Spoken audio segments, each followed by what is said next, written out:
অনেক সময় আমরা ভুল করে আমাদের মোবাইল থেকে অনেক গুরুত্বপূর্ণ ছবি বা ভিডিও ডিলিট করে ফেলি।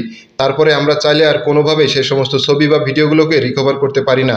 তো আজকের এই ভিডিওটিতে আমি আপনাদেরকে দেখাবো যে আপনারা কিভাবে আপনাদের মোবাইল থেকে রিসেন্টলি ডিলিট হওয়া বা অনেকদিন আগে ডিলিট হওয়া যে কোনো ছবি বা ভিডিও রিকভার করে নেবেন।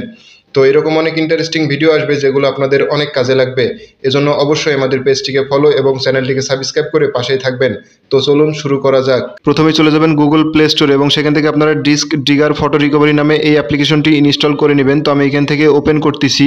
ওপেন করার পরে খেয়াল করলে দেখবেন যে দুইটা অপশন দেখা যাচ্ছে উপরের দিকে, search for lost photos, search for lost videos. তো যারা অবশ্যই ছবি রিকভারি করতে চাচ্ছেন তারা অবশ্যই উপরেরটাই ক্লিক করবেন, আর যারা ভিডিও রিকভারি করতে চাচ্ছেন তারা নিচেরটাই ক্লিক করবেন। তো আমি এখান থেকে ফটো রিকভারি করে দেখাচ্ছি, তো খেয়াল করবেন আমি উপরেরটাই ক্লিক করে দিচ্ছি। ক্লিক করার পরে গো টু সেটিংস একটা অপশন, তো এখানে ক্লিক করবেন।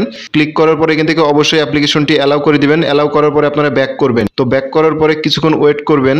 তো দেখতে পাচ্ছেন যে আমার মোবাইলে কিন্তু অনেকগুলো ফটো রিকভারি করতেছে যেগুলো অনেক আগে কিন্তু ডিলিট করে দিয়েছি। তো দেখতে পাচ্ছেন যে আমার মোবাইলের স্ক্যান কিন্তু কমপ্লিট এবং আপনারা দেখছেন যে 13,318টি ছবি কিন্তু তারা রিকভার করে দিয়েছে। তো এখান থেকে আপনারা যে সমস্ত ছবিগুলো রিকভার করতে চাচ্ছেন সেই সমস্ত ছবিগুলোর উপর টিক মার্ক করবেন। টিক মার্ক করার পরে খেয়াল করবেন নিচের দিকে রিকভার বাটন, তো এখানে ক্লিক করবেন। ক্লিক করার পরে এই ছবিটি আপনার মেমোরিতে কোন জায়গায় সেভ হবে তো সেই জায়গাটা এখান থেকে সিলেক্ট করে দিবেন। সিলেক্ট করার পরে খেয়াল করবেন এখান থেকে ইউজ দিস ফোল্ডার এবং এখান থেকে অ্যালাউ করে দিবেন। তো অ্যালাউ করে দিলে কিন্তু সেই সমস্ত ছবিগুলো রিকভার হয়ে গেছে।